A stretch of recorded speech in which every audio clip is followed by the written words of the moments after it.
afternoon, my friends. Back for another episode of our Crowsnest Pass adventures. We are going to have a look at the Leitch Collieries today, or the ruins of them. The Leitch Collieries, for those who haven't heard of them before at all, was one of the only fully Canadian owned and operated coal processing areas here. So they had the coal mines providing them with raw coal, and then they did processing, weighing out coke ovens and more, and put them onto the railway to be processed farther elsewhere. This started in the very early 1900s and was in operation until the start of World War I.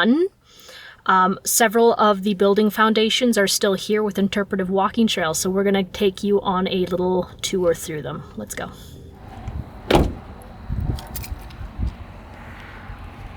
It's a hotter day today, so I've got this towel up on the back window. Helps to keep the sun off the fridge. If the fridge doesn't have to work as hard, the battery bank doesn't have to work as hard.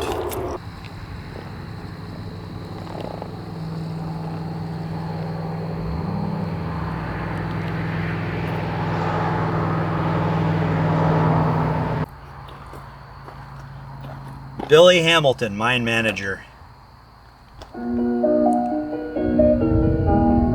This is the mine I was most proud of. I'd owned mines on the prairies before I came here, but I'd pinned my hopes on this one. It was the biggest Canadian mine in the past. Such fine coal. We sold to Spokane. We're looking to sell as far away as the Balkans. And all those new towns... That's actually pretty clear. Yeah. It seemed the demand would never stop. Billy? Hello? I think he's gone. We lost Billy. So in typical fashion, we have a nicely laid out little map of just the groundwork. So parking lot, we're here at the beginning here. We're going to be taking these little trails through here, and then this will go into the powerhouse. There's some washrooms in there, maybe they're open. That will go up to the old mine manager's house over there.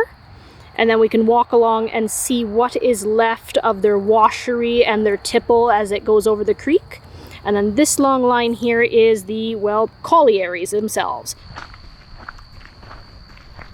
Okay, so entrance to one of the structures down that way. I can't remember if we have cicadas in this part of Alberta. Maybe the camera can hear it, but the trees are screaming. Yeah, I hear that. Sounds like crickets. Crickets? Actually, cricket. That's just... No. Something in the grass is crying out.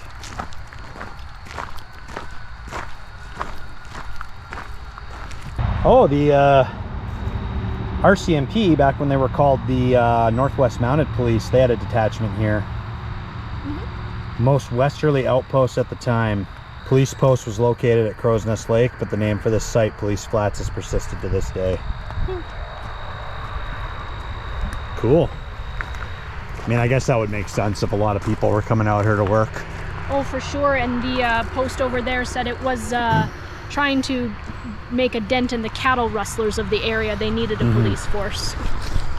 Well, and to be fair, get a whole bunch of drunk and bored mine workers. That's a recipe for some interesting calls. Yep.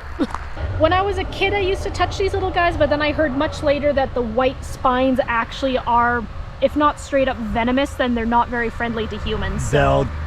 Those guys will give you a rash. I used to catch caterpillars in jars when I was a kid. I mean, I think a lot of kids did. And I remember picking this one up, not thinking much of it. I think I had 2 of them, and my hands like broke out in like almost like eczema conditions. That was the last of my caterpillar catching days. I never got rashes from these guys, but I didn't care for touching them. I would just pick up the sticks and the leaves they were on. Yeah, those are not ones that you want to...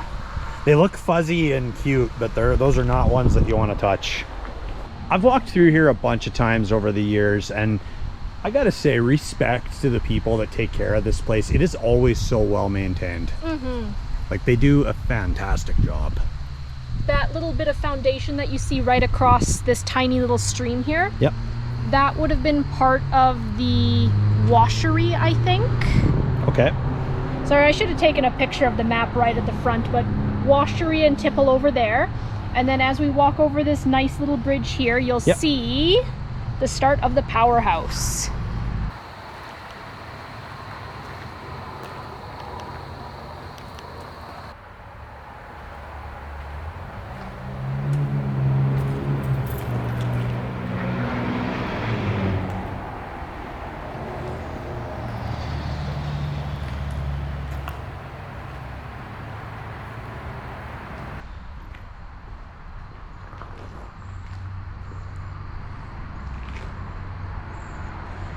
Does that wood look like it's been like recently stained or polished or something? Like that looks nice. Yeah, I would say that's been redone in the last couple of years. Yeah, like that looks really pristine. You'd also want to make sure that you're not going to have pests boring into it. So the stain that you see is probably not just shellac, but also a repellent. Yeah. And if you look at the right angle, they're not just bare wood. They have some metal sheeting over the top edge, so they're not just soaking in water. Well, they don't want that coming loose and falling on top of somebody too. That wouldn't be good for business. One lovely thing about being a random camper in the Crowsnest Pass is it's such a big place for camping and tourism that like we just fit right in. It's not like one of those towns where you go and randomly camp in your vehicle and people are looking at you sideways like, what are they up to? No, out here, there's so much of that. It's welcome. Nobody cares. It's what I hope heaven looks like. So this would have been an actual workman's entrance. It probably wasn't so beautiful and grassy and green. Oh, hey, look, a shortcut. Oh, rocks. Oh. When they were first doing the things and Dustin, that's not the workman's entrance. What are you doing? I found a shortcut. That you did. Every place has a secret entrance / exit, and I found it. Can I try the shortcut? Oh, if you like getting scraped up by rocks and probably coal dust, yeah, go right ahead. Yes, I need to try the shortcut. Well, look who embraced the shortcut life. We meet again at yet another hole in the wall. Well, hello. If we ever open like a cafe as like a retirement like hustle, we'll just call it the hole in the wall. I feel like that may have been already done. Well, we'll do it again. It's cool down here. I think I'll stay here. Welcome to another hole in the wall where people of culture come to congregate. No, it's actually nice and cool down here in the shade. Someone's gonna walk by and just see a pair of legs sticking out and be like, should I call someone?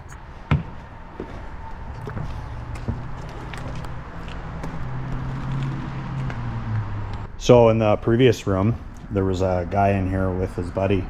He asked us to take some photos of them, and he had one of those Instamax cameras that spits out a photo. Then he went ahead and, as a thank you, took one of us.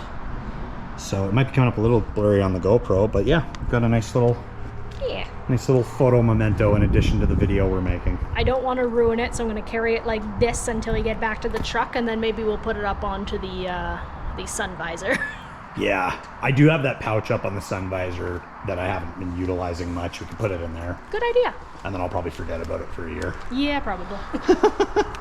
So here in the engine repair room, much like your modern day going for an oil change, the rails would have come by and supported everything hoisted in the air so that the workers could work on their engines from all angles. And then both of these doors had rails so that they could do 2 at a time.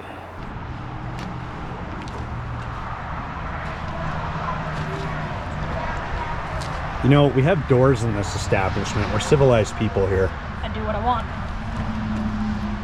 I mean, to be fair, this coming from a guy who crawled through a hole in the bottom of a wall, so I'm not really one to talk.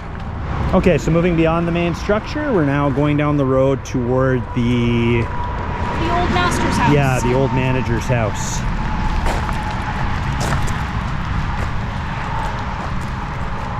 We're gonna find Billy? Yeah, actually, masters or manager. I'm not too sure how many times the house traded hands, but it used to be quite a display of the wealth that this mine in its heyday was able to afford its owners. We're going to Billy's house. Right by the Crowsnest Highway. So you can see this driving right by. Very eye-catching. Billy didn't believe in privacy. Or windows. Or a roof. Or doors. Billy was a weird guy.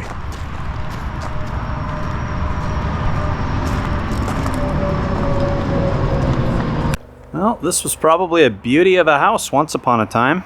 Well, it had 3 floors, so yeah, it's not just what you see here. According to the infographic, it was designed by the wife of Hamilton, William Hamilton. We're on what's left of the ground floor. This big brick thing that you see in the middle here.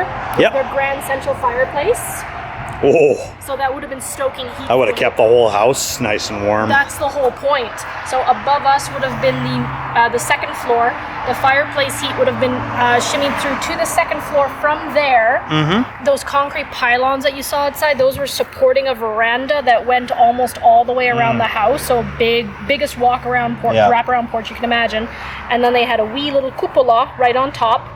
This chimney would have come basically right through the middle. They would have had a little landing out here to look out in the bedrooms. So you can see from this photo, there's the pylons holding their wraparound veranda. And here's basically where their last 4 bedrooms would have been. Wow. There were 5 little girls and 1 boy, so they had chickens and maybe a cow or 2 and their ponies. I mean, this was the owner-manager of the place. Yeah. The wife sounds like she was a very interesting character. She was involved with getting women's rights going and socially active, visiting the priests and the vicars and helping out with the orphan kids and stuff like that. She sounds like she was a nice person. And in typical, there's a story behind every sign, railing, barricade fashion. There's metal railings put up in all the high windows to stop people from doing a royal dumb and walking through and breaking their legs. And if we look out the window here, we can see one of the support structures right outside. We can see the highway. It's nice that they have that picture on the sign because it's hard to imagine this place as it used to be. It's so different now. Yeah. Well, look at this little picture here. So here's the master's house. You can see the veranda. Oh, wow. And then see that little point right there? That's the ventilation hole of the powerhouse that we just walked through. So then here's the tipple of what all that's left is the foundation. And it would have crossed the creek. And then way in the background, you can see what the collieries would have looked like. They're like, someday weirdos in the future are going to be coming in here, documenting this, wondering what the heck we did with our lives. Well, it's funny to think because you can hear the highway sounds behind us, but back then, it was probably mostly just dirt. Yep. I don't think they would have had much for motorized vehicles. Yeah. So more of those supports out here. And more over here. And we can walk around. They've actually got some lights here too, so if you come here in the dark, they've probably got this place lit up nice and bright. I said it before, I'll say it again, really impressed with the amount of work that's gone into preserving this place.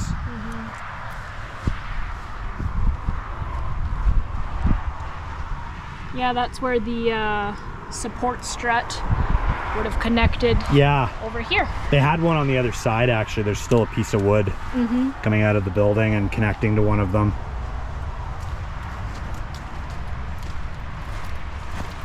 So now we're coming up to, oh yeah, they got a wire running for the lights up the exterior there. We're coming up to the place where the don't do a dumb railing is.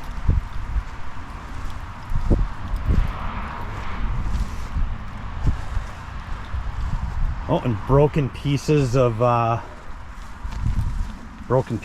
structure right out here. Look at how small the interior curve is. I think this is what's left of the chimney. Yeah. Kind of does look like you're straight out of a storybook chimney. So here on this side you can see some examples of how the struts fit into the brickwork of the house and then onto these pylons to support their wraparound veranda.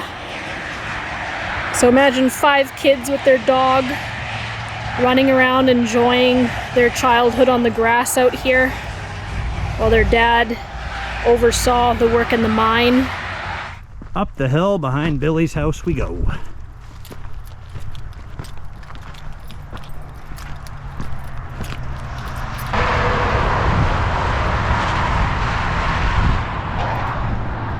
Oh, cool. Old cart or train equipment or Sledge of some sort, perhaps? yeah.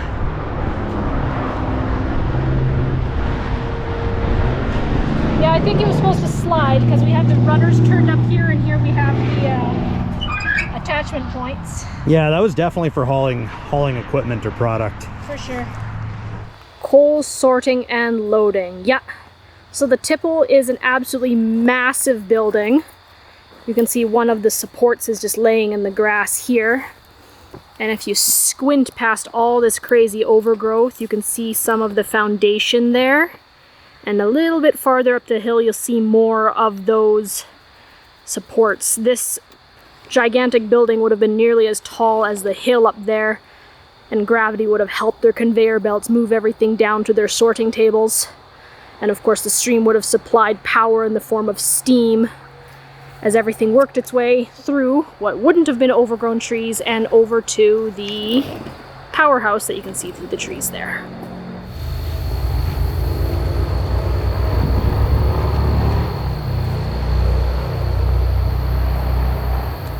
Here, I'll give you a hand up, babe. Okay. Hold on, I'm trying to... There we go. There we go. So another part of the Leitch Collieries. Up close and personal look inside the wall. So these would have been the coke ovens. I mean, you can't really see them too much from here because it's just a big hill, but it was just a line of ovens working all the time. Yeah, if I remember correctly from coming here in previous years, I think it goes for quite a ways. It does. Yeah, so walking along here, obviously a lot more intact here, but going along here, you can just see the rubble and just what remains of the coke ovens and how they would have just gone along in a nice long uniform structure. Bye, Billy. I'll never forget you. We were in your house. I turned the stove off. Well, that was another incredible piece of Alberta's history out here in the Crowsnest Pass. If you ever are able to get out to the pass, I mean, obviously we just did our video, but it's something entirely different to actually walk through this place. I mean, how many of these, like you go to some place like old land site, and maybe you can see like old foundation of buildings, or, you know, like maybe one or two crumbling little bricks or whatever, and that's all that's left. But here, like, they've done such an amazing job preserving the Leitch Collieries. So if you're ever up in this area, there's no admission to get in. They do accept donations, but there's no admission to get in. Definitely come by, walk through this. It's incredible. But we're gonna get the AC going, get back on the road. It's gotten really hot out. Rita's pretty sapped from the heat. We will see you all in our next video. Stay classy, folks.